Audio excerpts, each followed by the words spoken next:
Bonjour à toutes et tous et bienvenue pour cette deuxième édition des webinaires co-organisés par France Active et Régions de France. Vous êtes plus de 600 inscrits et à suivre en direct ce webinaire. Preuve en est que l'ESS mobilise, que l'ESS inspire, que l'ESS rassemble. Aujourd'hui, nous avons décidé de consacrer ce webinaire au bilan de la loi ESS 10 ans après son adoption. Et pour ce faire, nous vous proposons 3 tables rondes qui doivent nous permettre de dresser un diagnostic de cette loi, qui doivent nous permettre aussi d'identifier et de caractériser les expériences innovantes et les mesures emblématiques qui ont pu avoir lieu durant cette période, et enfin de se projeter dans l'avenir pour voir dans les 10 ans qui viennent comment l'ESS doit évoluer. Alors pour ce faire, nous avons aujourd'hui 3 invités pour démarrer cette table ronde.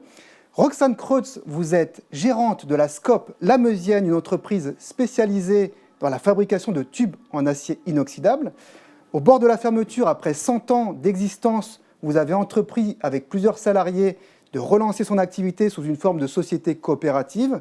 Vous allez nous raconter cette formidable histoire qui lie ESS et industrie dans un territoire fortement touché par les fermetures d'usines. Bonjour Madame Kreutz. Bonjour, merci de m'accueillir dans ce webinaire. Alors, on va continuer, je vais présenter donc les autres invités. Denis Dementon, vous avez été urbaniste puis chargé de mission au Conseil national de l'insertion par l'activité économique. Vous avez ensuite rejoint le réseau France Active et contribué au développement du réseau, notamment sur l'ensemble du territoire en assurant l'animation des 41 fonds territoriaux. Depuis février 2015, vous en êtes le directeur général. Bonjour Denis Dementon. Bonjour. Enfin, Marie-Laure Cuvelier, vous êtes conseillère régionale de Nouvelle-Aquitaine, déléguée à l'ESS et à l'ouverture de l'action régionale. Vous avez aussi une longue expérience en tant qu'actrice et praticienne de l'ESS, puisque vous avez notamment créé et dirigé la coopérative Tiers-Lieux, puis France Tiers-Lieux, dont vous avez été secrétaire générale durant 3 ans. Votre double regard d'élu et d'actrice de l'ESS nous intéresse particulièrement, et c'est donc à vous que je vais poser la première question pour démarrer cette table ronde. Alors, lors de l'adoption de la loi en 2014, vous étiez pleinement impliqué dans ce grand mouvement qui a favorisé l'émergence des tiers-lieux. Vous êtes désormais élu régional en charge de l'ESS. Diriez-vous qu'il y a eu un avant et un après loi Hamon ? Oui, tout à fait. Bonjour à toutes et tous. Merci beaucoup de l'invitation. Effectivement, il y a eu un avant et un après. Donc, comme vous l'avez souligné, j'étais à l'époque actrice de l'ESS. Je dirigeais une association que je transformais en société coopérative d'intérêt collectif. Donc, on ne se préoccupait pas forcément trop de ce qui se passait au niveau juridique et législatif. On était vraiment les mains dans le cambouis. Par contre, avec le recul, avec 10 ans de recul, et en tant qu'à la fois élue et actrice de l'ESS, oui, je peux dire qu'il y a eu un avant et un après, ne serait-ce qu'en termes de visibilité, de compréhension de ce que c'est, de nos spécificités de l'économie sociale et solidaire. La loi a permis de définir ce que c'était, d'apporter des critères un petit peu indispensables. Je pense à un objet d'intérêt général ou une utilité sociale, une gestion démocratique évidemment, un ancrage local qui est plus que jamais important. C'est ce qui garantit le fait de ne pas pouvoir être délocalisé. Et donc on en parle de plus en plus aussi pour cela. Et puis la redistribution des bénéfices. Là aussi, voilà, on est sur des modèles qui sont orientés d'abord vers l'humain. Ça n'empêche pas d'être à l'équilibre, de faire vivre des gens aussi, d'avoir des salaires. Mais la lucrativité n'est pas l'obsession, j'ai envie de dire, de l'objet entrepreneurial. Et ça change tout. Donc cette loi, elle a défini ça, elle a permis de reconnaître aussi ce secteur dans toute sa diversité, et puis de finalement l'aider à se structurer aussi. Donc parmi les acteurs prépondérants, il y a évidemment les chambres régionales d'économie sociale et solidaire, qui sont pour les régions des interlocuteurs privilégiés. Il y a aussi le Conseil supérieur, il y a ESS France, et il y a la CGSCOP, enfin voilà, des instances, l'UDES, concernant les syndicats d'employeurs. Donc tout ça, c'est vraiment la loi qui a permis de légitimer toutes ces instances et de donner voilà, une vraie définition de ce qu'est l'économie sociale et solidaire et de ce qu'elle apporte de différent à l'économie. Alors justement, on y reviendra tout à l'heure. Je me tourne vers Denis Dementon. France Active était pionnier de la finance solidaire et accompagne et finance les entrepreneurs engagés et les structures les plus éloignées du réseau bancaire depuis plus de 30 ans. au-delà d'avoir apporté un cadre et une définition à ce qu'est aujourd'hui l'ESS, comme le précisait Madame Cuvelier, la loi de 2014 a-t-elle, selon vous, apporté l'équivalent sur la finance solidaire ? Alors, sur la finance solidaire, plusieurs choses. Je reviens quand même sur le cadre. C'est particulièrement important, même si c'est un peu technique. Le fait d'avoir précisé les critères, ce qui est dans l'économie sociale et solidaire, ce qui est aux franges de l'économie sociale et solidaire, mais qui en partage un certain nombre de caractéristiques, et je pense là à l'agrément entreprise solidaire d'utilité sociale, est d'une grande utilité aujourd'hui, et en particulier pour la finance solidaire. Le fait d'avoir stabilisé cette définition-là, qui n'a pas bougé depuis, et qui, de notre point de vue, est fort utile telle qu'elle est aujourd'hui, ça permet de spécifier les caractéristiques des entreprises qui vont pouvoir accéder à la finance solidaire, et notamment à un certain nombre de mécanismes d'épargne solidaire. Le fait de calibrer la limitation de la lucrativité, le fait d'identifier l'utilité sociale au cœur, et puis de demander à ces structures-là, même quand elles ont des statuts hors économie sociale, c'est-à-dire des sociétés anonymes, peu importe, ça permet aujourd'hui d'assurer aux acteurs de la finance solidaire qu'une forte proportion de leurs investissements va dans ce type d'entreprise, et de rassurer les épargnants qui sont derrière et qui, eux, acceptent finalement une moindre rentabilité, acceptent pour certains une vraie prise de risque, sous réserve, bien sûr, qu'on puisse leur garantir que leur argent ne sera pas utilisé là où le marché aurait pu fonctionner avec ses critères habituels. Donc, c'est un peu technique, mais ce sujet de l'ESUS, entreprise solidaire d'utilité sociale, est une clé de voûte pour la finance solidaire. Deuxième point dans la loi, alors, un certain nombre de dispositions qui permettaient d'améliorer des dispositifs particuliers de financement d'acteurs de l'économie sociale et solidaire. Je pense au titre associatif. Je ne suis pas sûr aujourd'hui que ce soit vraiment ces dispositions spécifiques qui aient fait progresser les choses. Depuis, on a eu des choses importantes pour la finance solidaire qui n'étaient pas dans la loi de 2014, mais qui sont dans le prolongement. Et je pense notamment à la loi Pacte, qui a permis d'inscrire comme une obligation pour les gestionnaires d'actifs, l'obligation précisément de proposer des supports solidaires dans le cadre de l'épargne salariale étendue à l'épargne retraite et dans le cadre de l'assurance vie. Ça, on en attend beaucoup parce que ça permettra effectivement, toujours avec cette exigence liée à l'ESUS, de flécher des ressources importantes vers les projets qu'on veut soutenir. D'accord. Alors, cas pratique, Madame Kreutz, il y a 10 ans, au moment de l'adoption de la loi, vous entamiez vos études supérieures. Aujourd'hui, vous êtes gérante d'une entreprise, la Meusienne, qui est reconnue pour son savoir-faire et la qualité de ses produits. Je le rappelle, des tubes en acier inoxydable. Il y a 6 mois, cette belle aventure industrielle a bien failli se terminer. Qu'est-ce qui vous a conduit à vous tourner vers les outils de l'ESS et en l'espèce le statut de coopérative pour relancer cette entreprise ? Racontez-nous un petit peu cette histoire incroyable. C'est vrai qu'elle est incroyable parce que le projet, on l'a monté en 42 jours. Donc c'est assez incroyable d'avoir pu monter ça aussi rapidement. L'histoire de la Meusienne, elle est particulière. Ça commence par une famille qui a un savoir industriel sur la construction de machines industrielles et qui, au fur et à mesure des années, donc depuis 1901, évolue au fur et à mesure du marché pour aller de la machine à coudre vers d'autres machines industrielles, vers le tube soudé en acier inoxydable, qui est notre fabrication toujours actuellement. Ils font ça depuis 1957. Et on est passé d'une famille à un premier groupe. Il y a eu des grosses fusions dans la partie métallurgie pour passer de chez ArcelorMittal à Peram, pour ensuite aller vers 2 fonds d'investissement qui n'ont pas fait leurs preuves, puisqu'on s'est retrouvé à la barre du tribunal à racheter notre entreprise. Et donc la particularité notre envie en tout cas de passer en coopérative est vraiment passée du constat que les fonds d'investissement avaient déjà pris tout ce qu'ils pouvaient prendre. Il n'y avait plus rien, ils ont pris les rails. Voilà, ils ont pris plein de choses. Il n'y avait pas de vision non plus. En tout cas, il y avait une vision gain immédiat, faire que des quick wins en moins de 3 ans. Une société industrielle, c'est difficile de faire des quick wins en moins de 3 ans. Et nous, on avait une vraie vision. Donc on est 40 salariés associés. Moi, je suis la plus jeune et la moins ancienne dans la société. Je suis arrivée en 2021. Et en fait, c'est une société qui avait un modèle économique viable, qui a un savoir-faire qui est quasiment unique, puisqu'on est l'avant-dernier tubiste de tubes soudés en acier inoxydable en France. Et dans le territoire, c'était important et majeur de conserver les emplois. Pourquoi ? Parce que la Meuse, ça fait partie de ces territoires qui ont subi des désindustrialisations sur désindustrialisation et qui avaient vraiment besoin de maintenir ces emplois et tout l'écosystème qui vit autour de ces emplois. D'accord.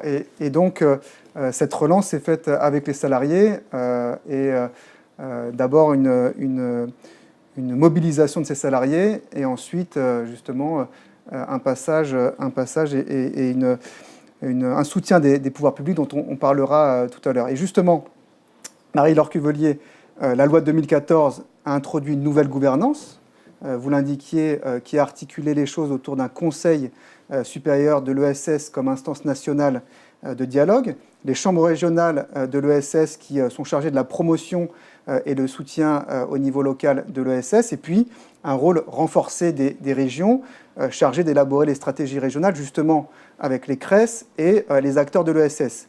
Selon vous, cette architecture est-elle en phase avec l'esprit des acteurs de l'ESS ? Est-ce qu'elle a permis finalement de répondre aux critiques exprimées par certains sur le manque de professionnalisme des acteurs de l'ESS ? Je pense qu'elle y répond partiellement. Peut-être pour revenir sur ce que je disais en introduction, effectivement, la loi a marqué vraiment un changement de dynamique et d'esprit autour de l'ESS. Après, elle est imparfaite.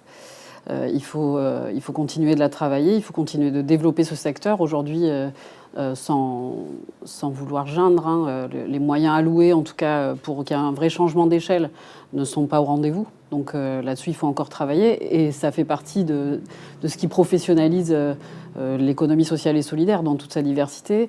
Ce qu'on vient d'entendre est intéressant aussi, puisque Roxane l'a dit, elle a racheté la structure avec d'autres salariés au tribunal de commerce parce que tout avait été essayé d'un point de vue financier en fait. Mais la particularité de notre secteur, c'est justement comment on devient, comment on se sent en tant qu'entreprise en responsabilité sur le territoire par rapport aux acteurs. Et ça, les élus locaux, évidemment, le savent très bien. C'est qu'ils restent souvent bien démunis par rapport à des fermetures d'usines, etc.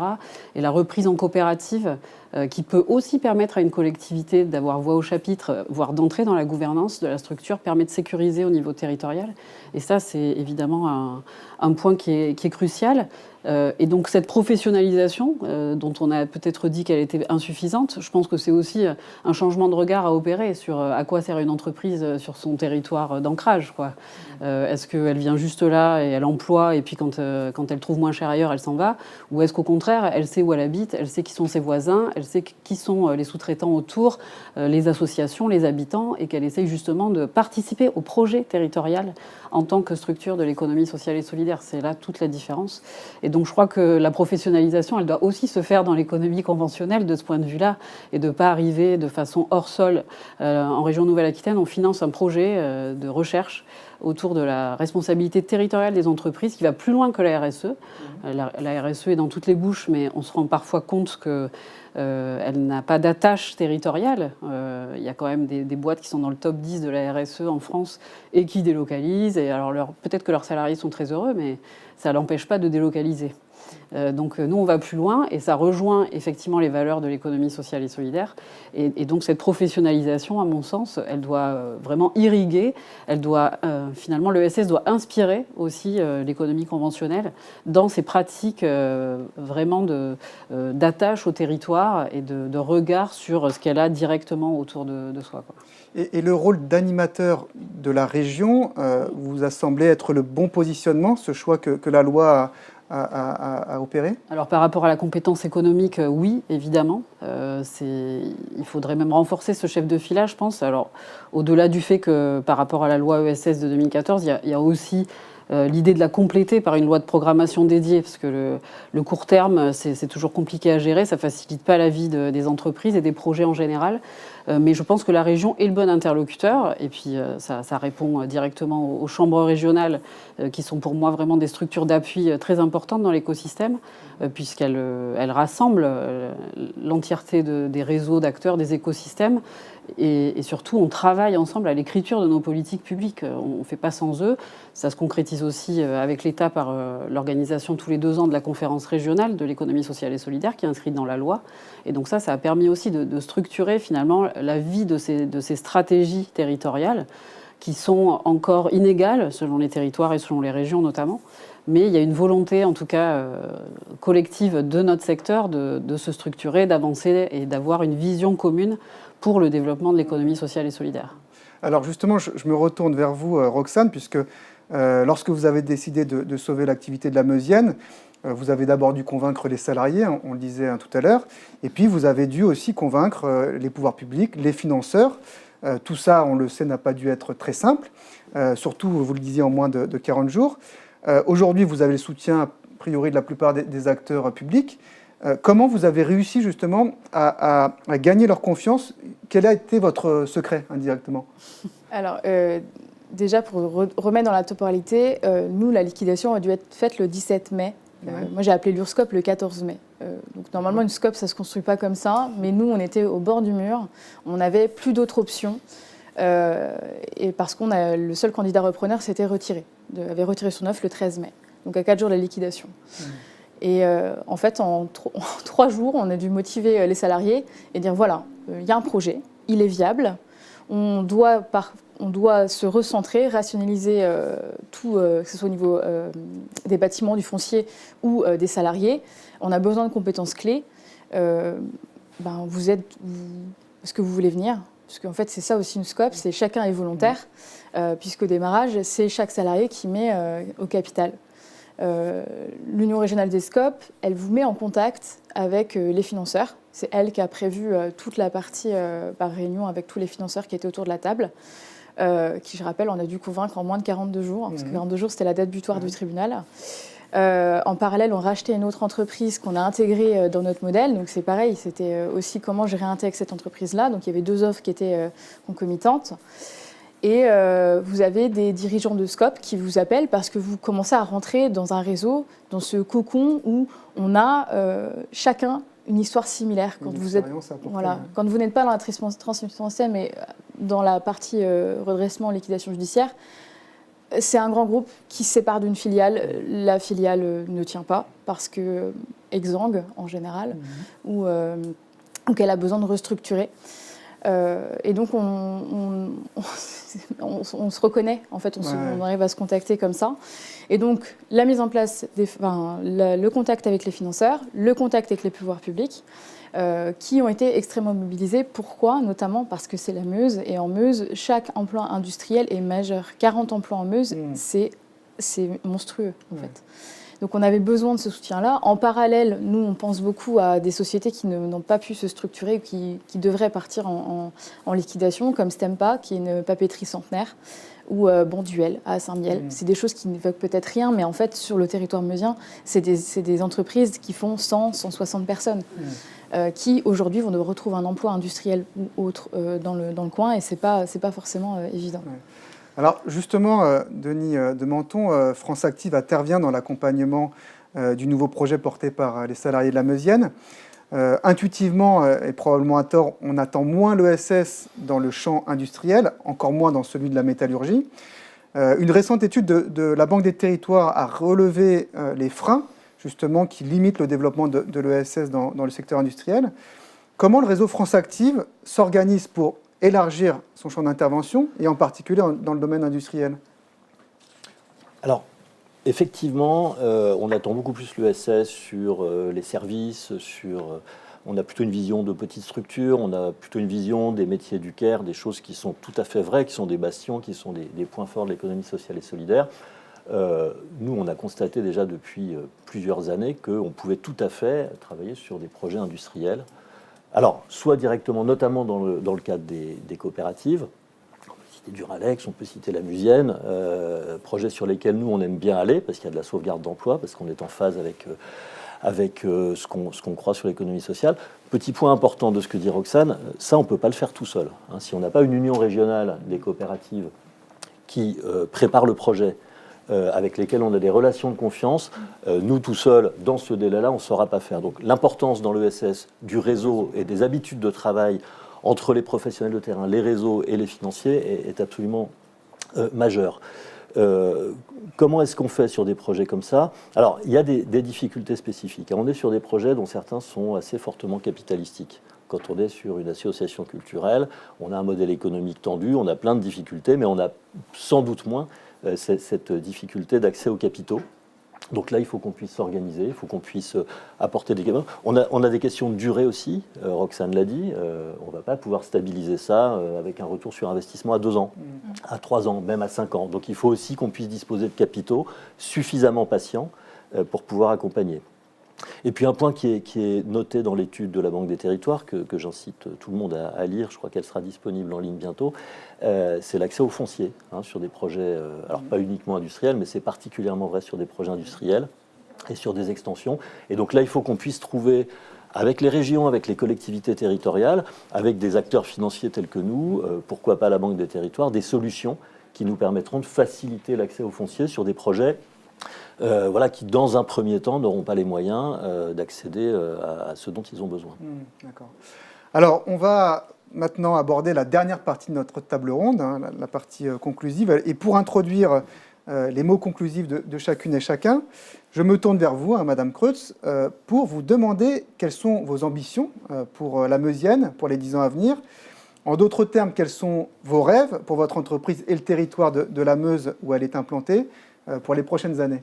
Donc dans les 10 prochaines années, en tout cas moi je lu pour 4 ans, donc on va déjà faire sur 4 ans. Une grande ambition. Voilà, une grande ambition sur 4 ans. Ouais. Nous on veut contribuer, on va dire, sur 2 axes. Il y a un axe sur la partie souveraineté nationale, donc maintien de nos capacités sur la partie aéronautique, défense, nucléaire. Ça va nécessiter certains investissements, mais il y a déjà des marchés qui sont accessibles aujourd'hui. Et une autre partie sur la partie transition énergétique et accompagnement dans les enjeux du changement climatique, sur toute la partie échangeur de chaleur, où aujourd'hui, quand vous avez la géothermie, la marithermie ou des panneaux solaires, vous pouvez avoir du tube en acier inoxydable dans ces matériaux, dans ces sujets-là, ou toute la partie dessalement de l'eau de mer, par exemple. C'est vraiment, le tube, c'est multiple, vous en trouvez partout. C'est une industrie qui souffre un peu de son image. La métallurgie, c'est ancien, c'est sale, c'est de la graisse, c'est la terre. Mais au final, nous, on essaie d'être vraiment centré sur le local en achetant déjà européen, en vendant en Europe majoritairement. Et notre ambition derrière, c'est vraiment de pouvoir se dire que d'ici 10 ans, la Meusienne sera toujours là, transformée forcément, puisqu'elle va devoir s'adapter en fonction de l'évolution du marché aussi. Mais le tube, vous en avez partout. Regardez dans le métro ce matin, vous passez, vos barres de métro, c'est des tubes. Exact. Mais ça, il faut le savoir. Très bien, donc rendez-vous dans 10 ans pour effectivement pouvoir admirer, constater toute l'évolution industrielle de la Meusienne. Denis de Menton, cet atelier nous a clairement montré l'impact positif de la loi de 2014 sur l'ESS, à travers le renforcement de son écosystème, la reconnaissance des différents acteurs, la démonstration de son utilité sociale, sociétale et environnementale. Aujourd'hui, que faudrait-il faire pour en renforcer la portée, pour permettre à un plus grand nombre d'entreprises de l'ESS de réaliser ce fameux changement d'échelle? 2 choses rapides. Alors, on pourrait y passer la journée. 3 heures. On a plein d'idées. J'en mets 2 sur la table. Bon, la première, c'est autour de la collecte d'épargne. Il nous faut des moyens.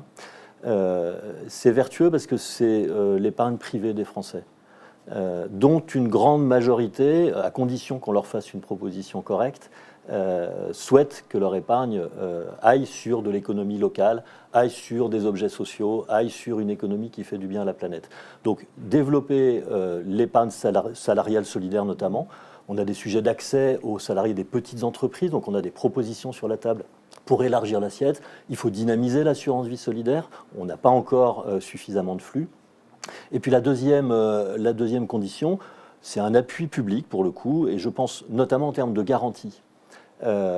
Apporter des garanties publiques pour permettre aux acteurs financiers de prendre un peu plus de risques et d'être un peu plus patients, c'est déterminant. avec un point européen. On va rentrer dans une phase de préparation de la future programmation européenne. Le Fonds européen d'investissement aujourd'hui nous soutient en garantie et il faut qu'on puisse pérenniser, voire développer ces moyens. Donc en gros, une mobilisation de tous les acteurs et de la société sur des projets comme celui que Roxane a apporté avec les salariés de la Meusienne. Oui, c'est ça. Les citoyens, épargnants, entrepreneurs éventuellement, des acteurs financiers privés qui gèrent, et puis des acteurs publics qui intègrent ce type de projet dans leur politique publique locale. D'accord. Alors, Marie-Laure Cuvelier, les régions, et en particulier la région Nouvelle-Aquitaine, portent des politiques volontaristes en faveur du développement de l'ESS. Une récente étude de Régions de France montre qu'elles y consacrent plus d'1,2 milliard chaque année. Aujourd'hui, qu'est-ce qui leur permettrait, selon vous, d'aller beaucoup plus loin ? D'investir plus, évidemment. Et je l'appelle de mes voeux à tous les échelons. Alors, je pense qu'il est important, pour avancer, de maintenir quand même une stratégie propre à l'ESS dans toutes les régions, qui ne soit pas fondue dans le SRDE2I. Je pense que c'est important de savoir... SRDE2I, donc le schéma de développement économique de la région. Exactement, et donc qui permet effectivement de définir les grands axes et la vision qu'une région a pour son économie. L'ESS doit garder ses spécificités, mais effectivement amplifier le signal vraiment et échanger d'échelle de façon à justement être notamment une alternative dans les reprises d'entreprises. Le taux de reprise en coopérative est extrêmement faible alors qu'il y a de plus en plus d'entreprises à reprendre, soit parce qu'elles cherchent un successeur, soit parce qu'elles sont en difficulté.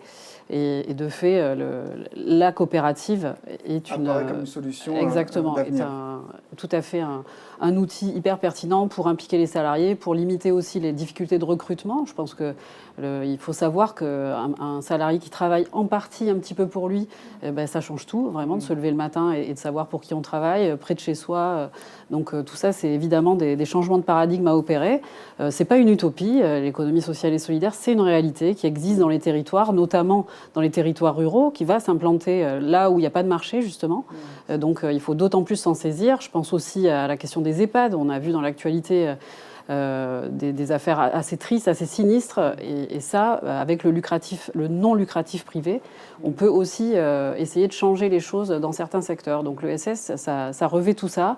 Et je pense que c'est aussi porteur de toutes ces bifurcations qu'on appelle de nos voeux en matière environnementale et sociétale et économique. Et qu'il faut évidemment s'en saisir au niveau régional, mais à tous les échelons. Très bien. Un grand merci à vous pour ces échanges extrêmement riches, faits de belles histoires, d'engagement, de volontarisme politique. Je cède désormais la place à mon cher collègue de France Active, Luc Tabouret, et à ses invités. Mais avant d'ouvrir cette nouvelle table ronde, je vous invite à découvrir une entreprise exemplaire comme seul l'ESS peut en offrir. Il s'agit de la Collecterie, une entreprise située à Montreuil qui collecte, qui trie, qui répare, qui transforme et qui donne une seconde vie à vos projets.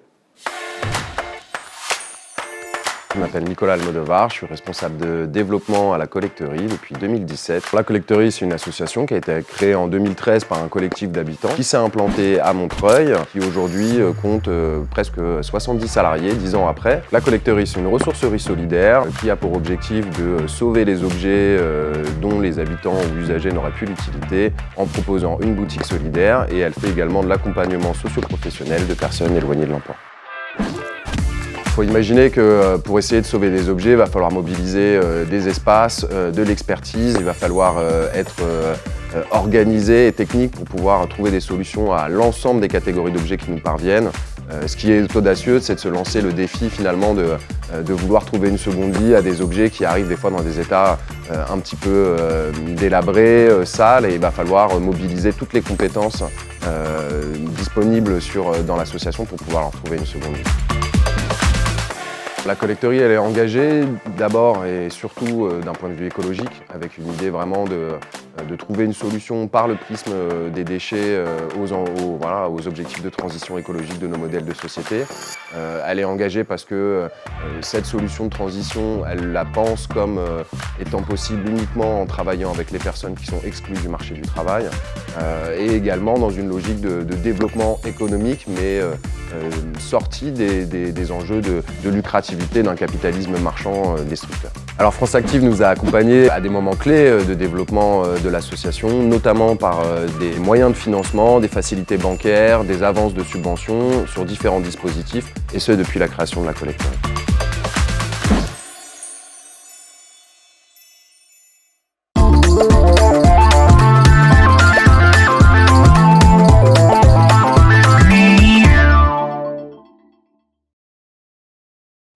Bonjour à toutes et tous, on est très heureux de vous retrouver, navré pour ces aléas du direct qui fait que nous avons un peu de décalage entre l'image et la réalité du plateau. On se retrouve pour une deuxième séquence autour de ce webinaire sur la loi ESS, sur l'économie sociale et solidaire. 10 ans après, que s'est-il passé? On va s'intéresser au comment, à savoir les coopérations dans les territoires avec des acteurs de terrain, des acteurs de proximité, des acteurs qui s'occupent du financement, une entrepreneur, une élue et une représentante de France Active. J'ai avec moi pour en parler Yézil Rusconi.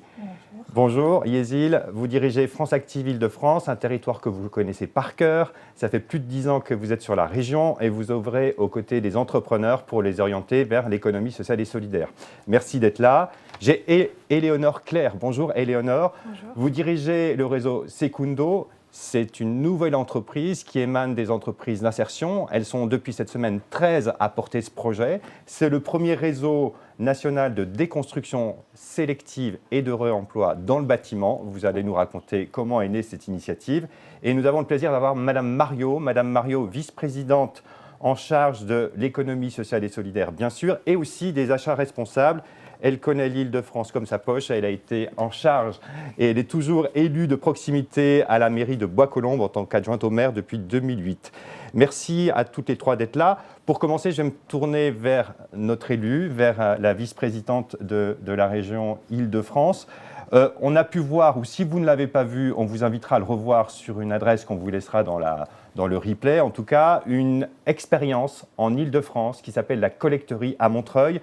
Et d'une certaine façon, on voulait la partager avec vous tous et toutes, spectateurs de ce webinaire, une expérience qui montre comment on réutilise le déchet pour à la fois travailler sur des enjeux environnementaux, mais aussi sur des enjeux sociaux. Est-ce que vous avez un retour à nous faire sur cette initiative qui est la collecterie de Montreuil ? Bien sûr, avec grand plaisir. Alors, d'abord, je voudrais saluer leur extraordinaire réussite. Quand on a commencé à les soutenir à la région Île-de-France en 2016, ils comptaient moins de 25 salariés. Ils sont aujourd'hui 70 salariés. Donc, on peut vraiment souligner cette très, très belle réussite. Et par ailleurs, je dois dire que c'est une entreprise qui correspond tout à fait à ce que nous souhaitons soutenir en Île-de-France, des initiatives qui allient à la fois la transition écologique, l'engagement social et le développement territorial. Ça, pour nous, c'est fondamental. Ils arrivent à répondre à un besoin fondamental qui est le besoin de réutiliser les objets. Tout le monde a entendu parler de la stratégie 3R d'économie circulaire où il faut réduire, réutiliser ou recycler. Eux, ils sont en plein dedans. On en a besoin. À une époque, on parle beaucoup des tensions qui pèsent sur les ressources naturelles de notre planète. Donc ça, on les en remercie. Nous, et puis par ailleurs, ça illustre aussi quelque chose d'intéressant, cette entreprise. C'est que c'est une entreprise de l'économie sociale et solidaire qui est soutenue par la région, non pas au titre de son statut d'économie sociale et solidaire, mais au titre de notre politique zéro déchet. Et ça, c'est important parce qu'à la région Île-de-France, nous avons une stratégie de développement économique de l'ESS, mais par ailleurs, nous soutenons ces entreprises sur plein d'autres dispositifs qui peuvent être des politiques culturelles, des politiques sociales ou des politiques environnementales, comme nous le voyons dans ce cas-là. Et puis donc nous, en fait, à la région de France, on a vraiment cru en cette entreprise, comme vous, à France Active. On les a soutenus dès le départ. Et aujourd'hui, on voit qu'on ne s'était pas trompé. C'est ce qu'on peut appeler un peu une pépite de notre territoire. Une pépite, il y en a d'autres, on en verra d'autres après. Peut-être justement, la vision de l'exécutif de la région Île-de-France et sur l'économie sociale et solidaire est assez précise, puisqu'il y a eu un choix assez fort qui était d'associer en effet l'économie sociale et solidaire et les achats responsables. Quel signal vous avez voulu donner aux élus, mais aussi aux acteurs économiques du territoire en associant ces deux grandes missions ? Alors d'abord, le premier signal, ça a été que notre présidente Valérie Pécresse décide de créer une vice-présidence à l'ESS. Ça, c'était déjà un signal fort. Ça montrait en fait sa volonté de faire de l'économie sociale et solidaire un levier stratégique de développement économique de notre région, de la région Île-de-France. Aujourd'hui, en Île-de-France, l'ESS, c'est 7,2% des emplois. C'est ce qui correspond à peu près à 440 000 emplois. C'est plus de 33 000 structures qui œuvrent dans des secteurs d'activité extrêmement variés, de la crèche jusqu'au numérique en passant par les télécommunications ou la communication. Et puis, donc, on a besoin de ces structures. On est la région qui est à la fois la plus riche, mais qui connaît le plus de fractures, le plus de pauvreté. Et donc, ces structures répondent aux enjeux en fait, de notre région. Et en ça, donc, on a besoin de pouvoir compter sur elles et de les soutenir. Et puis, effectivement, vous l'avez dit, le choix a été d'associer les achats responsables. Alors, pourquoi ? Eh bien, simplement parce que je pense que le signal que ça veut donner, c'est que l'achat public et privé, d'ailleurs, doivent être un moteur de notre transformation. Les achats de la région Île-de-France, c'est 1 milliard d'euros.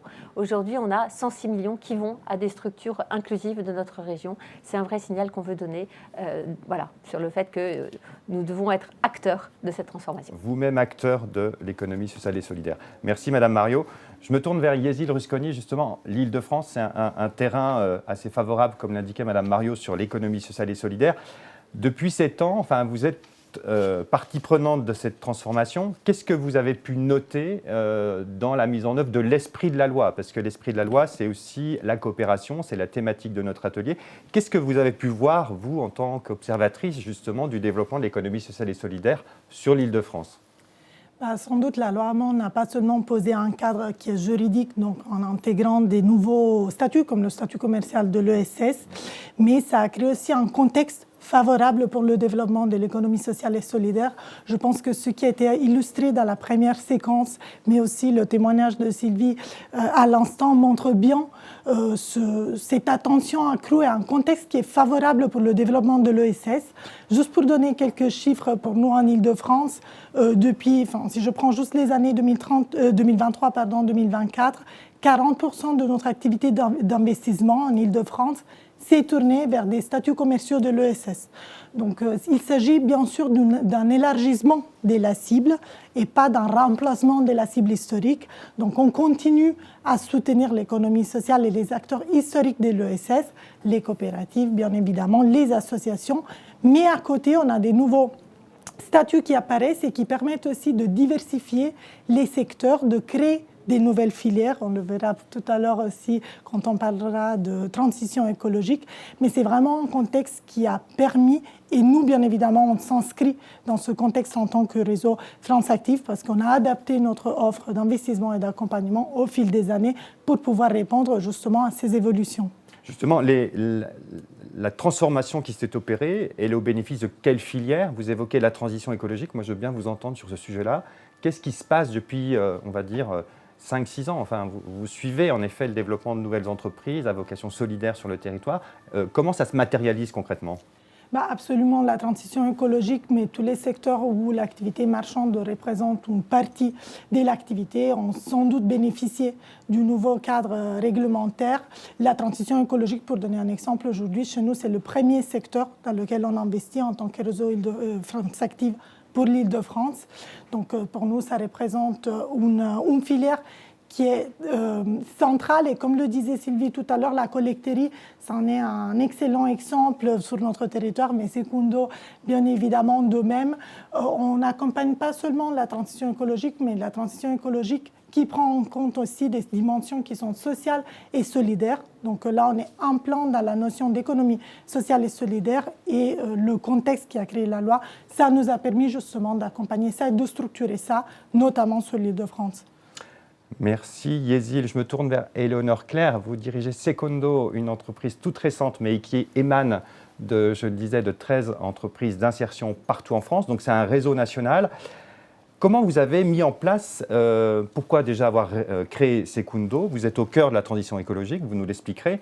Mais en quoi la réponse est innovante justement ? C'est quoi les défis pour une si jeune entreprise ?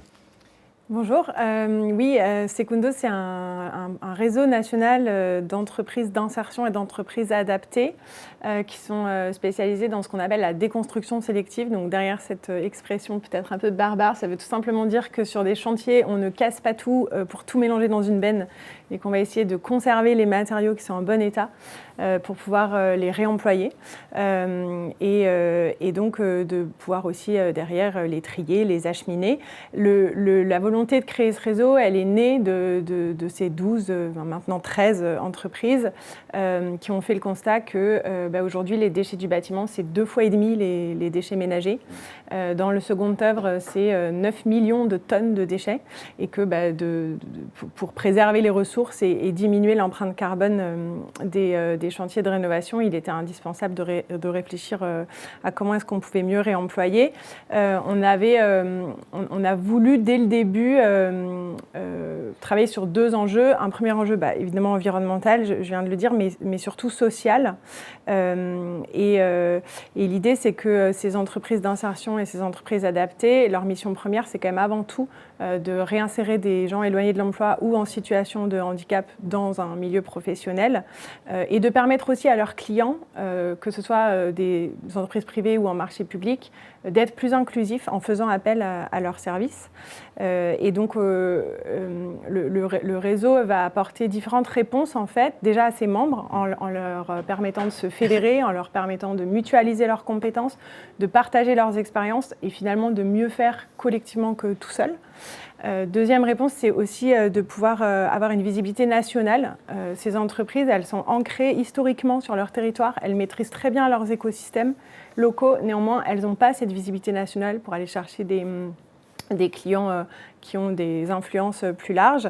Et donc, c'est important de pouvoir leur donner cette visibilité. Et la dernière réponse, c'est que la dépose soignée, c'est un métier qui est très adapté à de la main-d'œuvre en insertion. Ce sont des opérations qui sont manuelles, qui sont qualifiées, qui sont durables, qui ont du sens et qui concourent finalement à développer des compétences dans un secteur du bâtiment très en tension. Quand on sait démonter un bâtiment, a priori, on sait plus facilement aussi le construire. Et c'est important parce que c'est au-delà de parcours d'insertion qui peuvent être des sorties positives, c'est surtout des emplois non délocalisables qui permettent de revitaliser certains territoires en difficulté. Voilà.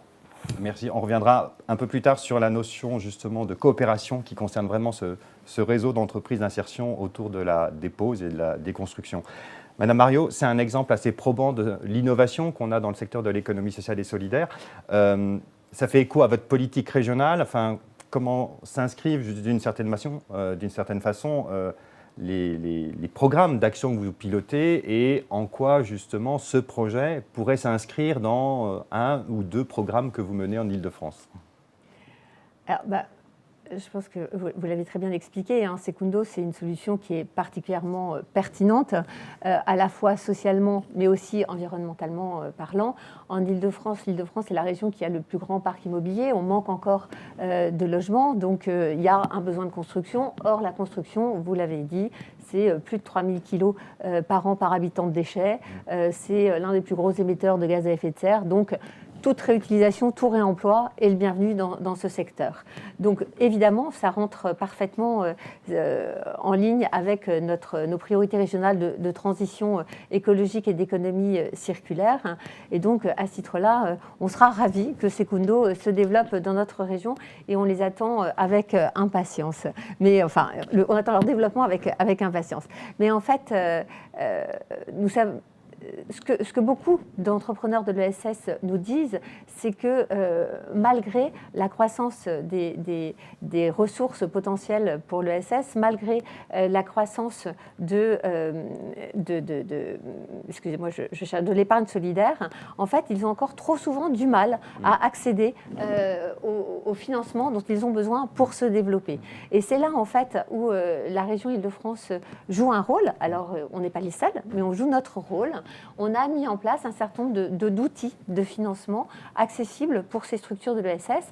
Donc il y a bien sûr la gamme UP, qui est une gamme historique de la région Île-de-France, dont on a adapté les règlements d'attribution, on a adapté les jurys afin qu'elles puissent s'adapter davantage aux structures de l'ESS, qu'elles puissent y accéder plus facilement. Et puis à côté de ça, on a monté des fonds d'investissement, donc ça c'est plus novateur, avec une gamme qu'on appelle Invest Île-de-France, qui compte aujourd'hui 2 fonds. L'idée c'est d'accompagner les entreprises tout au long, quel que soit leur degré de développement. Donc on a un premier fonds qui s'appelle Invest Île-de-France Amorçage, qu'on a lancé au printemps 2024. Et l'idée en fait c'est que la région Île-de-France, en investissant 10 millions d'euros dans ce fonds, entraîne avec lui des acteurs privés.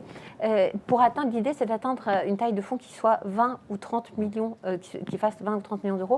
Donc vraiment, notre volonté, c'est qu'il y ait un effet de levier, en fait, de cet investissement de la région. Et aujourd'hui, sur ce fonds Invest Amorçage, on travaille avec Inco, on travaille avec Abeille Assurance, on travaille avec Refil à l'emploi pour répondre à ce besoin. Et puis à côté de ça, on a un deuxième fonds qui est le fonds Invest Île-de-France Développement, qui, comme son nom l'indique, est un fonds en capital développement. Donc c'est un fonds historique, il existe, alors j'ai oublié la date, mais il existe déjà maintenant depuis un certain nombre d'années. Sa trésorerie aujourd'hui est un peu à bout. En fait, on atteint vraiment la fin de ce fonds. On va le mettre en gestion extinctive et on va relancer un nouveau fonds.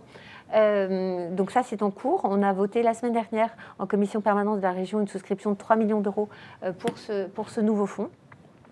Et donc, on va continuer. Ça a fait ses preuves, puisqu'aujourd'hui, le fonds historique Invest Île-de-France Développement, donc, a accompagné 26 structures qui, depuis la prise de participation de Invest au sein de ces structures, donc, elles ont créé 235 emplois. Donc, on y croit. Et puis, bien sûr, il n'y a pas que ça. À côté de ces solutions de financement proprement dites, il y a aussi des dispositifs d'accompagnement qu'on propose à ces entreprises, dont un certain nombre d'accompagnements. Il y a un accompagnement bien connu qui s'appelle l'accélérateur ESS qu'on lance chaque année avec HEC. Et puis à côté de ça, il y a aussi d'autres accompagnements, et notamment des accompagnements avec France Active, avec 2 programmes principaux, je dirais, 2 partenariats principaux, qui est le partenariat dans le dispositif Émergence, mais je laisserai Yézil développer davantage si elle le souhaite. Et puis, par ailleurs, également dans le cadre d'entrepreneurs #leader, qui sont des dispositifs d'accompagnement des entrepreneurs, donc à différentes phases de fonctionnement, de la création jusqu'au financement de leur structure. Merci Madame Mario. Justement, peut-être l'effet levier dont vous parliez, c'est aussi l'œuvre de France Active, en particulier en Île-de-France. Et moi, je voulais revenir aussi peut-être sur la notion même de la loi, sur ces questions de coopération. L'intérêt de la loi permet justement aujourd'hui de mobiliser des acteurs privés et de mobiliser des acteurs publics. On voit bien la coopération et les coopérations qui s'opèrent autour de la région Île-de-France. Autour de France Active, est-ce qu'il y a d'autres initiatives, des exemples concrets de coopération qui ont été mis en œuvre ces dernières années et qui illustrent justement cette façon d'agir ensemble ? Ouais. La coopération, c'est dans l'ADN de la loi, il n'y a pas de doute là-dessus. Et c'est aussi dans l'ADN de France Active, qui est un acteur qui est présent depuis plus de 30 ans sur les territoires, très ancré, qui travaille toujours main dans la main avec l'écosystème du territoire. Et du coup, bien sûr, ce qui vient d'illustrer Sylvie, c'en est un bon exemple. On porte des programmes montés avec des partenaires publics, mais aussi des partenaires privés. On a des collaborations étroites, bien évidemment, avec la région Île-de-France, avec l'État dans les territoires, mais aussi avec plein d'acteurs privés. Je pense au partenariat qu'on a avec la Caisse d'épargne Île-de-France depuis quelques années. On a commencé à travailler aussi avec le groupe ADP, la Fondation EDF. Donc cela montre aussi qu'on a un collectif d'acteurs qui s'alignent et qui s'impliquent en faveur de l'économie sociale et solidaire. Et cela permet de faire naître des nouvelles initiatives et des nouvelles coopérations sur les territoires. Merci Yézil. Une question pour Éléonore Clerc, en 2 temps. Une première qui concerne la coopération que vous avez vous-même avec les acteurs des territoires, parce que l'enjeu du réemploi, autant la filière de la construction est très organisée pour amener les matériaux sur les lieux de construction, autant le réemploi nécessite, j'ai envie de dire, un enjeu du premier kilomètre du premier emploi. Donc là, il y a des enjeux de coopération, et peut-être comme on arrive à la fin de cette 2e séquence de notre webinaire, un mot de conclusion, non pas dans 10 ans, mais peut-être comment va se terminer l'année de 2024 pour Secundo. Oui, la coopération publique-privée, elle est primordiale à l'échelle du réseau. Déjà, avec nos membres, puisque eux, ils sont leurs premiers partenaires quotidiens, c'est leur collectivité en termes de recrutement, de gestion quotidienne. C'est aussi la coopération publique-privée, elle s'illustre à l'échelle commerciale, puisqu'aujourd'hui, 40% du chiffre d'affaires réalisé par les membres du réseau vient du public. Donc on travaille avec des universités, des hôpitaux, des chambres de commerce, beaucoup de bailleurs sociaux aussi et des collectivités. On a dans les prochaines années un très fort enjeu de rénovation des logements collectifs sur lesquels nos entreprises collaborent de façon très vertueuse avec certains bailleurs et certaines collectivités en région. On a surtout aussi noué depuis les origines du réseau un partenariat très fort avec le groupe La Poste Immobilier, pour qui on est à la fois un opérateur mais aussi un outil qui contribue à dynamiser et à renforcer la cohésion territoriale. Et enfin, là où je pense que la coopération publique-privée elle est la plus importante finalement, c'est à l'échelle du foncier et du politique, puisque, comme vous le disiez, le premier kilomètre réemploi, il est crucial. Aujourd'hui, quand on veut bien faire du réemploi, il faut réfléchir en logistique inversée, c'est-à-dire qu'on part d'un gisement très diffus, de flux fragmentés, et il faut essayer de regrouper, de massifier sur des plateformes. Donc ça veut dire du stockage, ça veut dire de la gestion de flux faite avec une optimisation très fine. Et ça peut se faire que si on a une grande flexibilité, mais aussi du foncier disponible. Et ce sont les régions et ce sont les collectivités qui nous aident justement, qui nous facilitent en fait l'accès à ce foncier. Elles ont un rôle primordial, non seulement d'un point de vue financier, au même titre que France Active peut aussi nous aider, mais aussi en termes de visibilité et d'influence sur le territoire. Ce sont les régions et les collectivités qui ont le pouvoir de faire connaître les acteurs, de faciliter la coopération avec les opérateurs et les investisseurs privés. Et aujourd'hui, on a des exemples au sein du réseau d'entreprises qui travaillent main dans la main avec des communautés de communes, avec des métropoles, avec des départements, à la fois sur des marchés de rénovation long terme pour avoir de la visibilité sur l'activité, mais aussi sur la création de plateformes de reconditionnement pour massifier.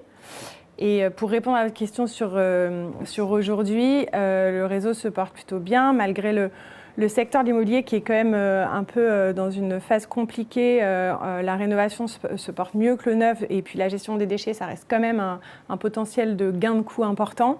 Donc on finit l'année au-dessus de nos prévisions, on est très content. Et à terme, si je peux voir vraiment à plus long terme, évidemment, mon rêve, ce serait que le réemploi dans le bâtiment, ça devienne une pratique, classique, enfin en tout cas... que ça rentre dans les pratiques, mais surtout que l'ESS ne soit pas vu seulement comme les gars sympas qui font du social sans peu de moyens, mais que ce soit aussi une capacité d'innovation et qu'on ait ce rôle de tête chercheuse qui aille un peu gratter les acteurs traditionnels du paysage économique pour montrer qu'avec l'agilité et la résilience que l'ESS a, on est capable d'apporter des solutions innovantes. Bon, on espère vraiment que ceux qui nous écoutent et qui sont toujours avec nous, qu'on remercie d'ailleurs une nouvelle fois d'être présents à nos côtés, vous entendent, puisqu'on a des élus, des personnes qui travaillent dans les collectivités, dans les régions qui sont en ligne avec nous, donc on les remercie de leur écoute et on espère qu'ils ont entendu le message sur leur réemploi et sur toute la nécessité d'équiper cette filière qui est en train de se construire partout en France. Et l'exemple de Secundo est assez probant dans cette logique de développement, d'innovation. Yézil, je me tourne vers vous pour conclure un petit mot. Dans 10 ans, ça donne quoi, l'ESS sur l'Île-de-France? Grande question, peu de temps. Grande question, petite réponse. Je pense que ce qui vient de dire Éléonore, c'est très important, sortir de cette vision de l'ESS comme les gars sympas, mais penser vraiment... Bien sûr, bien évidemment, on est très sympas, mais il n'y a pas que ça. Ce sont aussi des acteurs qui portent des solutions sur les territoires, des innovations, comme le disait Éléonore, et qui peuvent vraiment changer, contribuer au changement de la société. Il me semble que ces dernières années, on a On a été témoin de belles initiatives qui se sont produites dans les territoires, justement au cœur desquelles il y avait des collaborations et des coopérations entre différents acteurs. Je pense que c'est quelque chose qu'on va voir de plus en plus sur les prochaines années. On les voit souvent sur la transition écologique, mais il y a plein de secteurs qui se prêtent à ces configurations. Et il me semble très important aussi que les acteurs de l'ESS même s'impliquent dans cette transformation pour porter collectivement ce message. Il n'y a pas que les collectivités publiques, des acteurs en France Active ou les acteurs privés, mais ce sont toute la communauté d'entreprises de l'ESS qui peuvent contribuer à son développement. Avec évidemment, Madame Mariot, une place pour la région Île-de-France dans ce développement et dans ces coopérations. Il y a une échéance qui est 2028 pour la stratégie régionale de l'économie sociale et solidaire. Et au-delà, que va-t-il se passer? Comment vous voyez les choses? Alors, je crois, vous avez dit toutes les deux déjà beaucoup de choses sur l'ESS dans 10 ans. Alors là, vous me posez la question pas dans 10 ans, mais voilà. Aujourd'hui, je pense que ce qu'on voit par les exemples de la Collectory ou de Secundo, c'est vraiment la capacité de ces structures à répondre à des problèmes hyper concrets, qui sont des problèmes à la fois liés à la transition écologique, qui sont des problèmes liés au développement territorial, qui sont des problèmes liés aux défis sociaux de nos territoires. Et donc, et ça, en fait, je pense que ces fractures et les tensions qu'on connaît aujourd'hui sur nos territoires, elles ne vont pas malheureusement aller en diminuant a priori. Je pense que les transitions qu'on connaît, les évolutions qu'on connaît risquent d'aggraver tout ça. Et donc en fait, les entreprises vont avoir leur rôle à jouer et particulièrement les structures de l'ESS. Mais en fait, il faut les aider. Il faut les aider. Donc à l'échelle des régions, on met en place des stratégies régionales de développement de ces structures. Je pense qu'il faut aussi qu'il y ait une vraie stratégie nationale, ambitieuse, cohérente. Je sais qu'on a une ministre très engagée et donc c'est tant mieux. Mais par ailleurs, je pense qu'il faut aussi faire connaître ces structures. Hier, il y avait les 140 ans du mouvement coopératif. Et en fait, on s'aperçoit bien, et on a vu tout à l'heure aussi la Meusienne, c'est ça, qui a été repris en forme coopérative. C'est un bel exemple. Aujourd'hui, ça se fait presque un peu par hasard. Et ce qui est presque dommage, parce que c'est vraiment des vraies solutions. Et donc, il faut faire connaître, mieux faire connaître, à la fois dans les écoles et d'une manière générale, ces structures de l'ESS. La connaissance, le développement, le partage d'expérience, l'envie d'innover, c'est ce que vous avez incarné pendant cette table ronde. Merci à toutes les trois. Avant de retrouver le troisième atelier autour de Jérémy Pierre Nadal qu'on va retrouver sur les perspectives de l'économie sociale et solidaire dans les 10 ans, on vous propose, on ne pouvait pas faire une émission, un webinaire sur la loi de 2014 sans avoir Benoît Hamon, un instigateur de la loi, donc il témoigne à distance, on le laisse s'exprimer et on l'écoute pendant quelques minutes avant une troisième table ronde avec des représentants de Choc, vous allez le voir, autour de Jérémy Pierre Nadal qu'on retrouvera après l'expression de Benoît Hamon. Merci à toutes et tous et on reste en ligne. Bonjour, chère Marie-Agnès Poussier-Winsbach, Madame la Ministre. Bonjour, chère Carole Delga, Madame la Présidente de Région. Et bonjour, cher Pierre-René Lemas, Président de France Active. Je suis très heureux de pouvoir m'exprimer devant vous, même si c'est par vidéo interposée, mais l'excuse de ne pas pouvoir être des vôtres, pour parler, 10 ans après la loi ESS, des stratégies de passage à l'échelle de l'ESS. Nous sommes dans un moment particulier que nous connaissons tous, mais qui nous oblige à regarder la réalité aujourd'hui de la contribution de l'ESS, pas simplement à la cohésion sociale de ce pays, mais aussi à la production de richesse. La réalité, c'est que ce sont les organisations et entreprises de l'ESS qui sont aujourd'hui omniprésentes sur ce que nous appelons le dernier kilomètre de l'intérêt général, c'est-à-dire ces activités dans le domaine du soin, de la prise en charge des personnes vulnérables, du réemploi, du recyclage, de la mobilité, du sport amateur, de la culture. Ce sont des entreprises de l'ESS qui coproduisent l'intérêt général dans des territoires où, en quartier politique de la ville ou en zone rurale, les services publics sont moins présents qu'ailleurs et où l'activité économique conventionnelle est parfois très faible. Ce sont donc des entreprises de l'ESS qui assurent à des millions de Français l'exercice de leurs droits fondamentaux. Et je crois qu'il faut souligner à la fois l'importance de cette contribution économique, l'importance de cet impact social et écologique, mais aussi le souffle démocratique qu'apportent ces entreprises qui sont hospitalières à la délibération collective.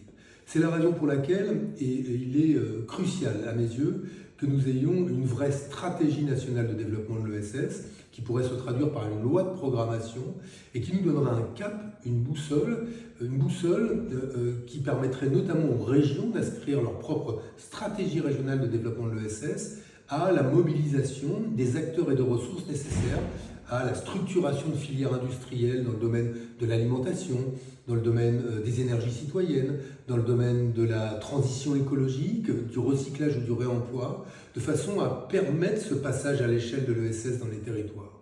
J'y ajouterai, et je sais que Carole Delga est sensible à cette question, le sujet de la prise en charge des personnes vulnérables, dont nous voyons que celles-ci peuvent être exposées à des arbitrages qui sont profondément indignes quand remonter des dividendes importe plus que prendre en charge les résidents d'un EHPAD. Nous militons nombreux dans l'économie sociale et solidaire pour que demain, la prise en charge des personnes âgés vulnérables ou des tout-petits relèvent d'établissements publics ou d'établissements privés non lucratifs. Là encore, un moyen de pouvoir permettre le changement d'échelle de l'ESS. Alors, il faudra, pour que cela fonctionne, une coalition d'acteurs, l'État, bien sûr, qui doit être au rendez-vous à travers les budgets, à travers son intervention sur les territoires, les régions qui ont compétence dans le développement économique et les financeurs de l'ESS.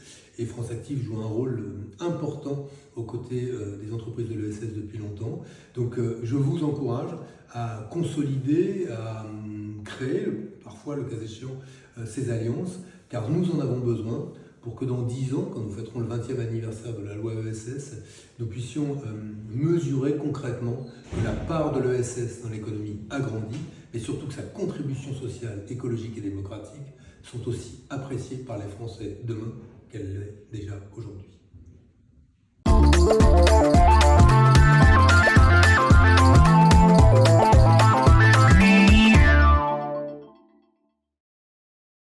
De retour sur notre plateau ici à Région de France, après ce témoignage important de Benoît Hamon, président d'ESS France et instigateur de la loi de 2014, j'ai l'immense plaisir d'accueillir des invités de marque. D'abord, Madame Marie-Agnès Poussier-Winsbach, ministre déléguée en charge de l'ESS, de l'intéressement et de la participation. Bonjour Madame la ministre. Et bonjour. Merci d'avoir accepté notre invitation. Avec plaisir. Monsieur Pierre-René Lemas, président de France Active, avec qui nous co-organisons cet événement qui va peut-être commencer à devenir une institution. Enfin, nous verrons bien. J'espère. Bonjour Monsieur Lemas. Bonjour. Et enfin, Madame Carole Delga, présidente de Région de France et de la région Occitanie, à qui je vais évidemment céder la parole pour ce mot d'introduction, introduire cet atelier consacré aux perspectives qu'il convient de donner à l'ESS dans les 10 prochaines années. Je vous cède la parole, Madame la Présidente. Merci. Merci Madame la Ministre d'être à nos côtés. Merci Pierre-René pour ton investissement au niveau de France Active, mais aussi pour le partenariat que nous avons au niveau des régions.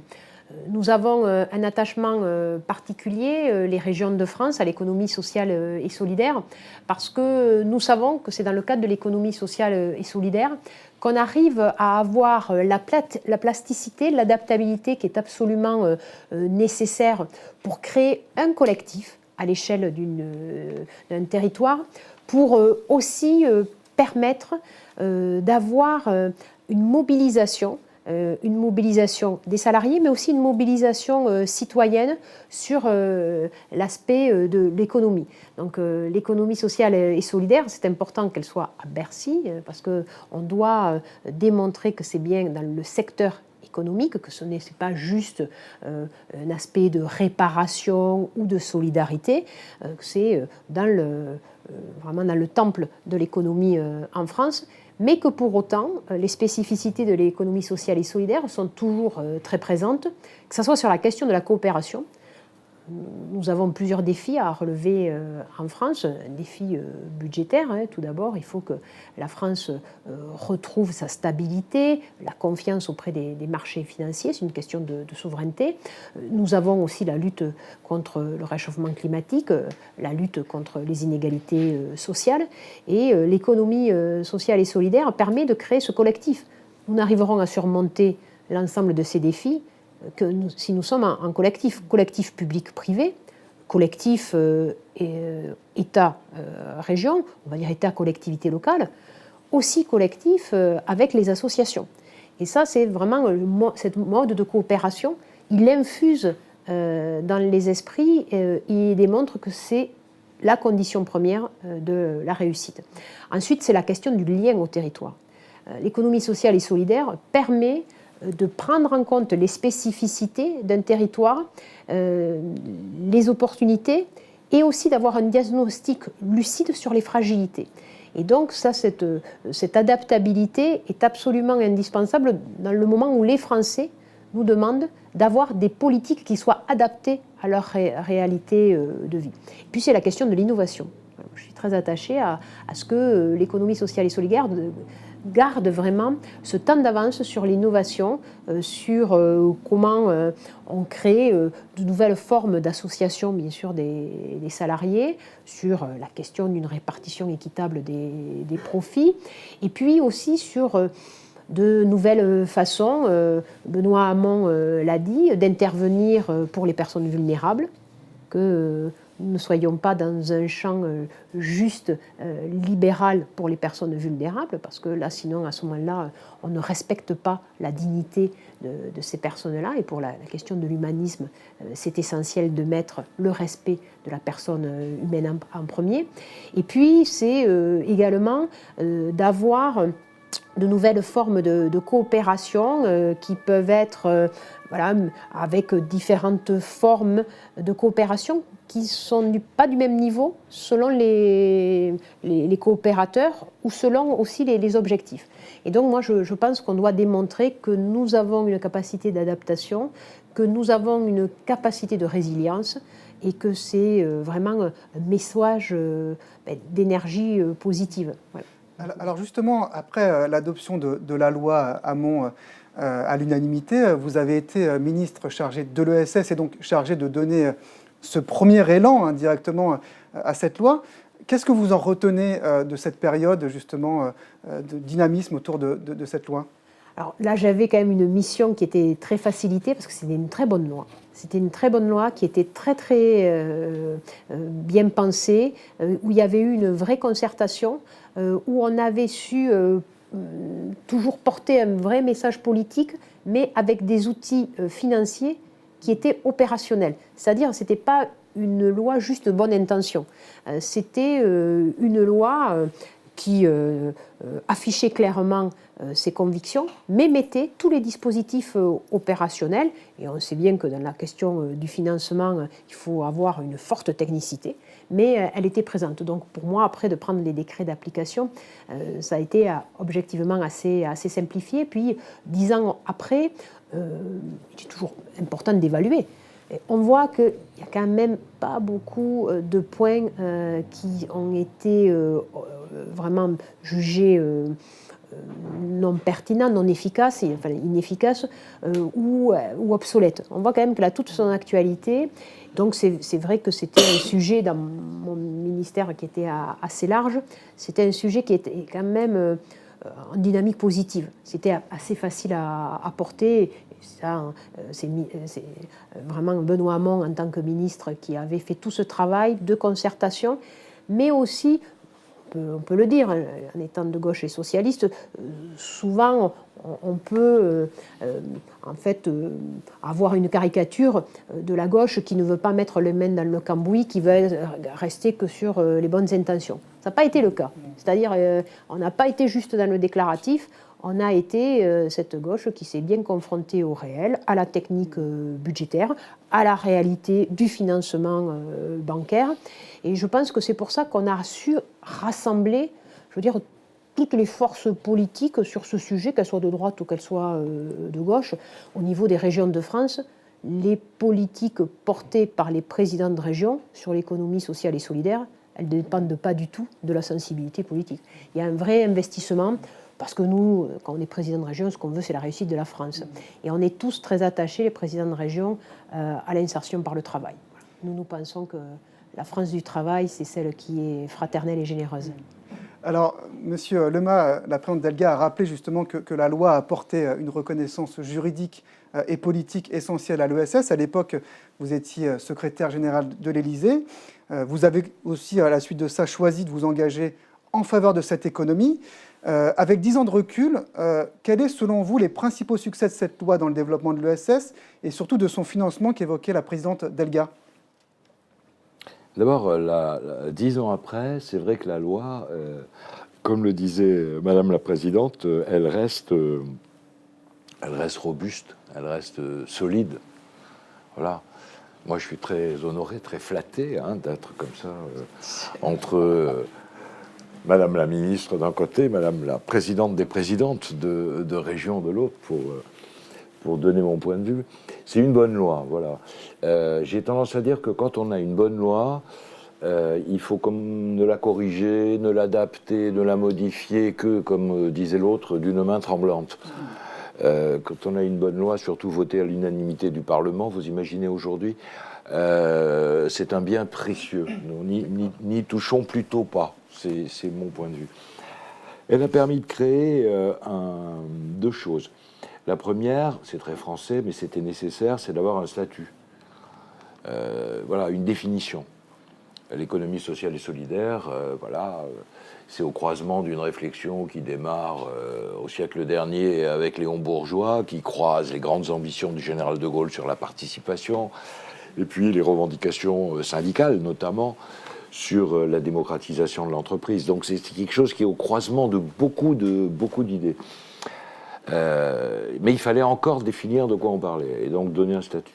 Et je pense que le statut des justes est un bon statut, d'autant meilleur qu'en réalité, il permet de garantir démocratie, objectif social, lucrativité limitée. Mais enfin, on dit à ces entreprises, vous avez un objectif social, mais en même temps, vous n'êtes pas là pour dépenser de l'argent public, vous devez être dans l'économie réelle et vous devez faire des profits. Alors, vous les remettez dans la boîte, mais vous devez être des acteurs économiques performants. Ça, c'est bien. Et au-delà des us, on a beaucoup d'entreprises qui n'ont pas forcément le statut coopératif, qui peuvent avoir le statut de société anonyme ou autre, qui participent de la même dynamique. Voilà. Donc je pense que c'est le premier apport, il ne faut pas y toucher, à mon sens. Le deuxième apport, c'est que ça a permis de créer une dynamique. Ça, alors, pas rentrer dans les débats juridiques sur la loi, mais ça a permis de créer une dynamique, et notamment une dynamique territoriale. Solidarité, développement économique et territoire, c'est les trois grands thèmes. L'économie, elle n'est pas hors sol, elle est sur les territoires. Et donc, cette dynamique, moi j'ai envie de vous donner un seul chiffre pour parler de France Active en tant qu'acteur, parce qu'on est quand même le principal financeur de l'économie sociale et solidaire aujourd'hui. Ça représente depuis 10 ans 18 000 projets, quelque chose comme 18 000 projets. Voilà. Et ça représente 2 milliards 7 ou 8 d'euros qui ont été mobilisés depuis cette période, si je prends l'ensemble des acteurs. Donc, cette capacité de mobilisation, je pense qu'elle n'aurait pas été imaginable si on n'avait pas eu ce socle législatif. Voilà, alors il reste des choses à faire, Madame la Ministre, et je sais que vous y êtes attelée, il reste beaucoup de choses à faire, mais ne touchons pas au socle. Et tout ce qui, à mon sens, doit être fait désormais, comme disait Madame la Présidente, c'est autour d'une thématique simple, c'est la coopération. La coopération. La coopération pour créer des filières au sein de l'économie sociale et solidaire, pour créer du développement, pour savoir travailler avec tous les acteurs, y compris l'économie, je ne sais pas comment l'appeler, l'économie de droit commun.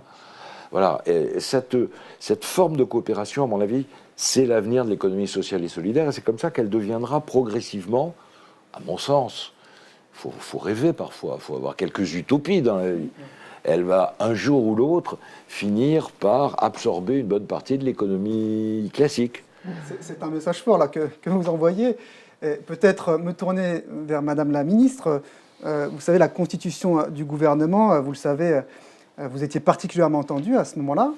Le rattachement de votre ministère à Bercy, ça a été évoqué, était aussi quelque chose de fortement souhaité par les acteurs de l'ESS, autant qu'un budget à la hauteur des enjeux. Aujourd'hui, où ces trois critères semblent s'aligner, comment vous abordez les prochains mois, justement, et au regard notamment des messages que M. Lema a déjà envoyés? Alors déjà, vous dire que moi, je suis très, très heureuse d'être ici aux côtés de la présidente ancienne ministre de l'ESS, voilà. Et à côté de vous aussi, Monsieur le Président, vraiment, durant ces 2 derniers mois, et notamment durant ce mois de novembre, je crois avoir quasiment rencontré tout ce qui compte dans l'ESS, et c'est vraiment une vraie chance.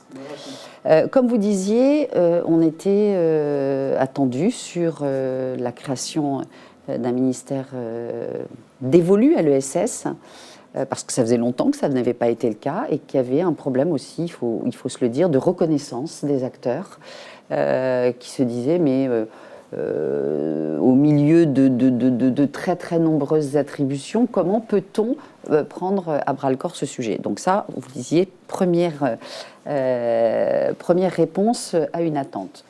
À Bercy, moi j'avoue que j'entends le fait que tout le monde se réjouissent du fait qu'on soit à Bercy, notamment pour l'aspect c'est une économie pleine et entière, et donc nous souhaitons qu'elle soit là. J'avoue que j'ai eu quelques doutes. Les doutes sont passés, mais j'ai eu quelques doutes en me disant est-ce que quand même cette maison qui est très très impressionnante, parfois un état dans l'état, difficile à bouger, est-ce que c'était vraiment là qu'il fallait être? Ça y est, je suis convaincue que c'était vraiment là où il fallait être. Proche du budget. Mais j'avoue, proche du budget, voilà. Mais j'avoue que j'ai eu quelques périodes de doute au départ en me disant est-ce qu'en effet, on ne serait pas plus simple, peut-être du côté du ministère du Travail, au regard de ce qu'on a parfois à faire ensemble. Je vous dis, je n'ai plus de doute aujourd'hui, donc c'est parfait. Et ça coche la deuxième case de la volonté des acteurs. Sur le troisième point, eh ben, c'était en effet là que j'ai pas eu un cadeau en arrivant, pour tout vous dire. Parce que quand en effet vous arrivez et que 15 jours plus tard, on vous annonce que votre budget va baisser de 25%, vous dites c'est quoi l'idée? C'était quoi l'idée de créer ce ministère et de faire ça? La réalité, c'est que, en effet, Michel Barnier, nous n'avons pas pu donner des empreintes politiques à ce budget en 15 jours et qu'il était nécessaire que le gouvernement, par le biais d'amendements qui a été déposé à l'Assemblée nationale et qui sera déposé à partir de la semaine prochaine au Sénat, puisse montrer une volonté politique forte. Donc, en effet, on aura 30% de plus que l'année dernière, ce qui, je crois, est une nouvelle forme de reconnaissance pour les acteurs de l'ESS. Et donc, ça a demandé une vraie bataille, parce que dans un contexte où, en effet, à l'égard de vos collègues, tout le monde est obligé de faire des économies, ce n'était pas obligatoirement super facile. Il a fallu expliquer à quel point c'était indispensable. Je crois que le fait que ça a été aussi entendu résulte du contexte particulièrement difficile dans lequel nous sommes. Et là, je veux aussi appeler votre attention. Probablement que si la situation était facile, j'aurais peut-être pas obtenu satisfaction. Là, ce que j'ai plaidé, ça a été, comme vous le disiez, Madame la Présidente, le fait que cette économie, elle est au plus proche des territoires. Et que quand on a une difficulté, avant que l'économie conventionnelle n'ose y aller, il y a des essais de l'économie sociale et solidaire. Et dans des périodes difficiles, on a besoin de cette souplesse, on a besoin de cette adaptabilité, on a besoin que des acteurs puissent nous aider à répondre, et ça je parle, quand je dis nous, c'est plutôt avec ma casquette d'élu local, nous avons besoin d'avoir des personnes avec qui communiquer, à trouver des solutions aux urgences que nous rencontrons sur le terrain. Donc vous l'avez dit, en effet, je pense que les choses sont alignées. Maintenant, la suite. La suite, elle se bâtit pas seulement dans un bureau à Bercy. Elle se bâtit parce que j'ai beaucoup écouté les uns et les autres et que je retiens ce qui a été fait, la méthode qui a été employée en 2014. Elle se co-construit. Donc ce n'est pas la ministre qui présentera une feuille de route totalement définie. J'ai pas encore d'opinion totalement arrêtée. Il y a un projet de loi, vous le savez, dans les cartons. Je suis d'accord avec vous que quand on a quelque chose qui a bien fonctionné, il faut se poser les bonnes questions, même si nous le savons, et c'est pas rien aujourd'hui, sur ce sujet, nous pouvons non plus faire l'unanimité, puisque il faut tout de même rappeler que les élus du Rassemblement national considèrent que c'est une économie absolument stupide, marxiste, caricaturale. Apparemment, ils ne savent pas ce que c'est que l'économie sociale et solidaire sur nos territoires. Mais en tous les cas, on pourrait avoir une vraie majorité. On pourrait avoir une vraie majorité, encore faut-il que ça puisse avoir vraiment du sens. Et j'avoue que là-dessus, je n'ai pas encore complètement arrêté la feuille de route. Donc voilà, un travail d'abord avec les acteurs et ensuite, probablement à la rentrée, une présentation d'une feuille de route. Pas seulement à la rentrée, notamment un vrai partage des premières intuitions lors de la réunion du Conseil supérieur de l'ESS, qui est une instance extrêmement importante début décembre. Très bien. Madame la Présidente, aujourd'hui, vous l'avez dit tout à l'heure, les régions élaborent des stratégies économiques. En région Occitanie, vous en avez même fait un véritable levier pour la transformation sociale et écologique des territoires, donc l'ESS comme levier de cette transformation. En quoi la région est selon vous le bon échelon justement pour porter ces stratégies territoriales et emporter avec elles l'ensemble des acteurs ? J'ai toujours défendu les grandes régions, puisque j'ai été vice-présidente de la région Midi-Pyrénées, avant d'être députée et secrétaire d'État, mais j'ai toujours défendu les grandes régions. Et s'il ne devait y avoir qu'un argument pour les grandes régions, c'est la question des filières économiques.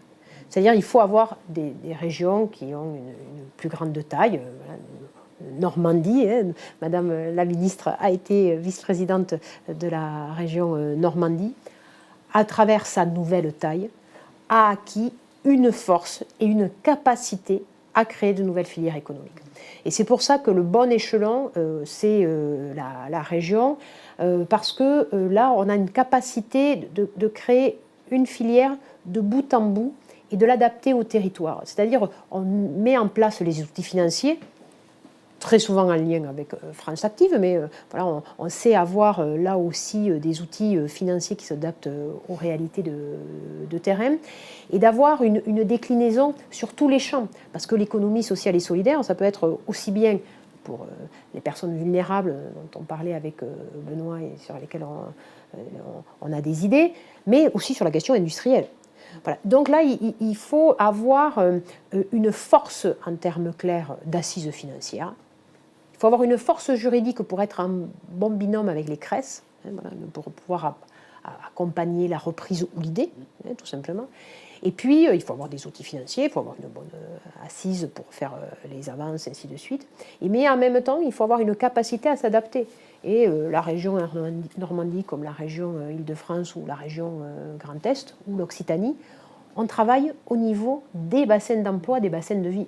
Et c'est ce qui permet d'avoir cette résilience, et dans des moments complexes, c'est ce qui permet de faire que la moindre capacité de créer un emploi avec une utilité sociale au sens large du terme, qu'elle soit dans la solidarité, qu'elle soit dans l'environnement, qu'elle soit dans la souveraineté, souveraineté alimentaire, souveraineté industrielle, souveraineté énergétique. On a de belles entreprises aussi sur ce sujet-là. Eh bien, là, on peut le faire. C'est 1,2 milliard quand même consacré par les régions à l'économie sociale et solidaire. C'est très significatif. Et c'est vrai que nous avons, au niveau de ces nouvelles régions qui ont été mises en place, plus grandes par la taille, plus fortes aussi par les missions qui ont été confiées aux régions, mais nous avons la capacité de mieux structurer et en même temps d'avoir l'adaptabilité. Les départements agissent, alors ça dépend des départements et de leur politique, mais c'est vrai qu'ils agissent plutôt dans le volet insertion, ce qui n'est pas à négliger.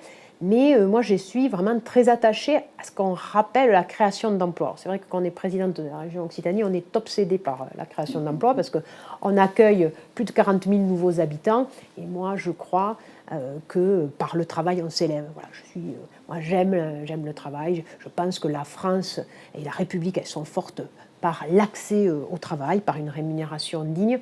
Et donc, quand vous accueillez 40 000 nouveaux habitants et qui sont plutôt jeunes, qu'il faut créer 25 000 emplois par an pour que le chômage n'augmente pas, eh bien, voilà, vous êtes hyper mobilisés.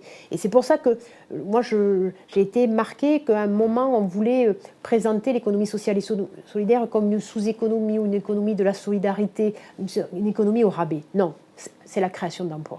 C'est de la création d'emplois durables. La résilience, la stabilité des entreprises de l'économie sociale et solidaire n'a rien à envier à des grands groupes sous des formes, on va dire, plus classiques. On parle haut de bilan, on parle de cash, on sait parler d'essaimage. Enfin, tout cela, on sait le faire, des joint ventures, enfin, tout ça, on sait le faire. Voilà. Et ça, moi, je pense que la bonne échelle, c'est les régions. Ensuite, les intercommunalités, bien sûr, nous y travaillons. Parce que la compétence économique, c'est important d'agir sur le bassin d'emploi et sur la réalité économique, avec certains départements, quand ils le souhaitent, sur la question de l'insertion, bien entendu. Mais je ne veux pas qu'on le limite à cela. Et c'est pour ça que le partenariat que nous avons avec l'État et donc que nous avons aussi avec Madame la Ministre, il est essentiel pour bien être sur cette question d'une filière qui a toute sa place. Et je pense qu'en effet, à Bercy, c'est essentiel. Alors, d'être présent à Bercy, parce qu'on est plus près de Bercy du Haut, parce que c'était comme ça qu'on appelait, voilà. On est plus près de Bercy du Haut pour gagner les arbitrages budgétaires, c'est pas mal, hein. La proximité physique permet d'avoir une efficacité supplémentaire. Et puis même si Bercy est assez violent dans la confrontation, on parle beaucoup de chiffres, en même temps c'est redoutable d'efficacité. Voilà. Donc moi, pour créer de l'emploi, je mise tout sur l'efficacité. Pour illustrer votre propos, ce matin, nous avions le témoignage de Roxane Kreutz qui a, avec les salariés, repris une entreprise lameusienne qui fabrique des tubes en acier inoxydable sous un format scope. C'est une illustration que je vous invite vraiment à regarder, qui était une histoire formidable, histoire de 100 ans. Monsieur Pierre-René Lemay, vous évoquez souvent justement les difficultés des structures de l'ESS à mobiliser des financements. Alors, vous avez indiqué que ce n'est pas le grand soir, pas de loi cadre, mais selon vous, est-ce qu'il y aurait besoin de quelques ajustements législatifs pour renforcer les outils existants ? Vous seriez surpris si je vous disais non. Oui, il y a besoin de quelques ajustements, il y a besoin de donner un élan. D'abord, je voulais dire une chose, c'est que le rôle des régions est majeur et plus on aidera les régions à être responsable, chef de file et responsable du développement économique, plus on aura des chances d'être efficace. Et d'ailleurs, France Active est organisée sur une base régionale. Hein. Nous sommes une sorte de fédération d'associations régionales, et c'est au niveau régional que nous intervenons, soit sur notre métier de garantie, soit sur notre métier d'investisseur. Alors, sur ce métier d'investisseur dans l'économie sociale et solidaire, la réalité par rapport à ce qu'on disait il y a encore quelques années, ce qu'on disait à tort il y a quelques années, c'est qu'il y a beaucoup de projets. Il y a beaucoup d'envie de faire, il y a beaucoup d'envie de créer, il y a beaucoup d'envie de développer, de passer un seuil, de passer un cap. Et une des difficultés qu'on a aujourd'hui, c'est est-ce qu'on a les moyens de financer ce type de développement, ce type d'investissement, soit pour créer, soit pour développer. Alors la réponse, elle est nuancée. La réponse, elle est nuancée parce que le législateur a prévu, par exemple, l'extension à des outils comme l'assurance vie de la possibilité de mettre de l'argent sur des projets solidaires, des projets sociaux. Ça a eu un succès d'estime parce que les banques et les compagnies d'assurance, bizarrement, ne se sont pas précipitées sur ce créneau. Donc, Madame la Ministre, je vous l'avais dit, et vous avez eu la gentillesse de m'écouter, il faut amener les établissements financiers, le monde bancaire, le monde assurantiel, qui met sur ses affiches qu'ils sont tous super engagés, et ils le sont, d'ailleurs, ce sont nos partenaires. Enfin, ils pourraient être engagés un petit peu plus en vantant les mérites de l'investissement solidaire. Et puis, je crois à une idée que vous aviez évoquée également, Madame la Ministre, mais qui me paraît une idée forte et qui pourrait, le moment venu, faire l'objet d'une réforme législative. L'idée, c'est ce que j'appelle l'épargne salariale universelle. Parce qu'aujourd'hui, l'épargne salariale, que ce soit l'épargne retraite, l'épargne salariale, les plans sont adoptés dans le cadre de structures paritaires, souvent dans les grandes entreprises. Mais alors, les petites entreprises, les moyennes entreprises, celles qui n'ont pas de DRH, tout bêtement, celles qui fonctionnent parce qu'il y a un comptable qui leur prépare les documents financiers et comptables, en général, elles n'ont ni le temps, ni les moyens, ni souvent l'idée de développer cette épargne salariale. Et donc, une des idées que nous essayons de promouvoir, c'est l'idée qu'au-delà des grosses entreprises, toutes les entreprises devraient, si elles le veulent, promouvoir l'épargne salariale. Et donc, on devrait pouvoir imaginer les moyens d'avoir un accès à l'épargne salariale pour tous les salariés. Justement, je rebondis sur cette proposition. Madame la ministre, l'intitulé de votre ministère a pu surprendre puisqu'il intègre à la fois l'ESS, l'intéressement et la participation. Est-ce, par rapport aux propos de M. Lema, finalement une ambition, un projet de lier l'ESS et un financement accru en direction de l'ESS et de ses modalités de financement? Alors, ça, il faudrait poser peut-être la question au Premier ministre qui a défini ce titre. Ce que je sais, c'est qu'en effet, l'idée, c'est de se dire que c'est avant tout, comment je vais vous dire, le ministère des valeurs partagées. Pas seulement de la valeur partagée, mais peut-être des valeurs partagées. Ça, j'aime bien. Je trouve que ça serait beaucoup plus facile si on disait ministre délégué en charge des valeurs partagées que tout ce titre un peu long. Moi, je partage complètement l'analyse de Monsieur le Président. On a des vrais enjeux de collecte et de connaissance de ces outils. Peut-être que, enfin c'est pas peut-être, c'est nous avançons pour que tous ces outils soient de plus en plus connus. D'abord, à partir du 1er janvier, les entreprises de plus de 11 salariés vont être contraints d'avoir des outils de partage de la valeur. Vous vous rendez compte, hélas, que un grand nombre d'entre eux ne sont pas informés. Donc moi, l'un de mes enjeux dans les semaines à venir, et j'ai déjà pris mon bâton de pèlerin pour le faire savoir, c'est d'aller voir les banquiers, les assureurs, les experts comptables, évidemment les régions, tous ceux qui parlent aux chefs d'entreprise, aux PME, aux TPE, pour leur dire attention, aujourd'hui, il y a ces outils. Mais vous le disiez, quand on est une PME, ce n'est pas obligatoirement des outils avec lesquels nous sommes habitués à travailler. Donc on doit aussi évidemment accompagner, ça sera l'objet de présentation des objectifs que je donnerai. Moi, ce qui me surprend souvent, c'est de me dire, c'est un peu étonnant au fond d'avoir des freins quand vous êtes chef d'entreprise là-dessus. Parce que, et nous le savons tous ici, parce qu'on est très à l'écoute du terrain, quasiment l'une des premières choses que l'on nous dit quand on est confronté, non pas confronté, quand on est à l'écoute des chefs d'entreprise, mais confronté à leurs difficultés, ils nous disent, quand ça fonctionne, notre première difficulté, c'est d'arriver à recruter les collaborateurs que nous voulons. Et quoi de mieux que les outils de partage de la valeur, de l'épargne salariale, de la participation, de l'intéressement, des primes, etc. Quoi de mieux pour recruter de nouvelles personnes et ensuite pour les fidéliser. Et donc quand on est sur ce que j'appelle de la gouvernance partagée également, on doit changer les méthodes. Vous disiez tout à l'heure, j'ai fait un rêve. Moi, je ne suis peut-être pas encore complètement jusque-là, mais en tous les cas, ce que je veux, c'est que la part, elle augmente. Vraiment, parce qu'elle me paraît juste correspondre aux attentes de nos concitoyens, en termes de volonté de partager et de comprendre aussi dans quelle société ils vivent, mais aussi dans quelle entreprise ils sont. C'est quoi aussi les difficultés qui sont parfois rencontrées par les chefs d'entreprise, les facilités à certains moments, c'est rarement facile, c'est un peu comme les politiques ou la vie en général, mais on ne peut pas reprocher à des collaborateurs, à des salariés, à des ouvriers, de ne pas être solidaires d'une direction quand on ne les associe jamais à la situation tout simplement de l'entreprise. Donc je pense que tout ça est lié et probablement qu'en effet, vous avez raison, c'est pas anodin que et l'ESS et l'intéressement et la participation aient été liés. Et donc embarquer effectivement toutes les entreprises, la société vers l'investissement responsable d'une certaine manière.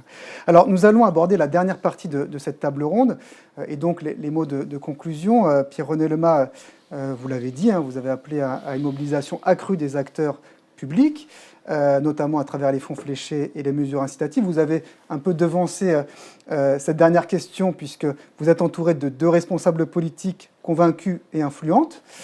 Donc, quelle stratégie concrète vous aimeriez leur proposer en qualité de président de France Active, justement pour permettre à l'ESS de franchir un nouveau cap, un nouveau palier? Vous avez déjà évoqué la coopération. Donc, en gros, quelle est cette stratégie collective que vous voulez proposer? La première élément de la stratégie pour l'avenir, à mon avis, c'est, comment dire, aide-toi, le ciel t'aidera. Hein. C'est-à-dire il faut que le monde de l'ESS, dont nous sommes un des acteurs, se mobilise d'abord lui-même. C'est-à-dire qu'il ait confiance en lui, qu'il ait envie de se mobiliser, de porter collectivement une ambition, que l'ensemble des entreprises de l'ESS, au fond, se disent « je peux faire mieux ». Alors parfois, j'agace un peu en disant « il faut sortir de l'économie du bricolage et des bouts de ficelle ». L'ESS doit se développer dans l'économie réelle. Les entreprises de l'ESS doivent investir. Il faut qu'elles aient les moyens d'investir. Mais elles doivent investir. Elles doivent investir en haut de bilan. Solidarité, industrie financière et développement économique, c'est pas antinomique. Si, c'est antinomique dans un monde qui n'existe plus. Mais c'est pas antinomique, ça doit aller de pair. Donc pour moi, c'est la première chose. Alors en pratique, ça veut dire quoi? Ça veut dire que l'ESS doit d'abord consolider ses bastions, les endroits où elle est forte, et où elle s'est développée depuis 10 ans, et en réalité depuis bien plus longtemps. Voilà. Quand je dis consolider les bastions, ça veut dire que l'objectif, c'est de rester dans l'ESS. Que beaucoup d'entreprises se disent, mais après, je vais passer dans le secteur lucratif. Est-ce que c'est une bonne idée? Est-ce que ça vaut la peine? Dans la plupart des cas, ça ne vaut pas la peine. C'est souvent l'inverse qui est vrai. Vous voyez, par exemple, vous citiez tout à l'heure, on a eu ce formidable exemple dans la Meuse.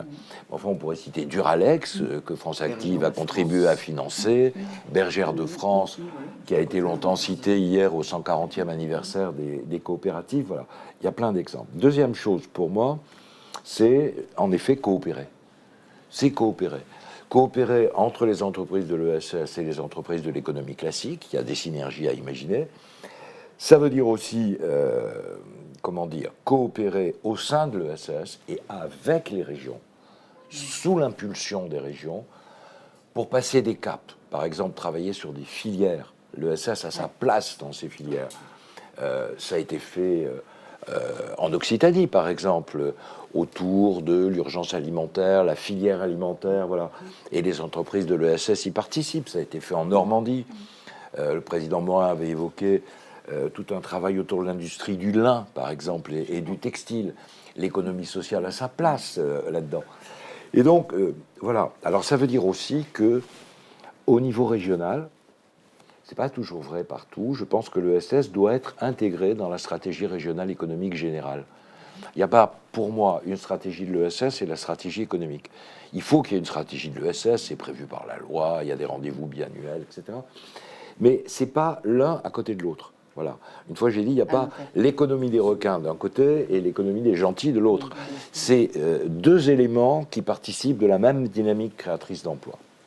Alors, je le disais, nous arrivons à la fin de ce webinaire. Le moment de vous laisser, Madame la Ministre, Madame la Présidente, peut-être nous dire comment vous voyez la place et le rôle de l'ESS dans les 10 ans à venir, Madame la Ministre. Je pense que dans son esprit, en tous les cas, elle ne doit pas changer. L'ESS doit rester non lucrative, ça va, enfin, pour moi c'est l'essence même.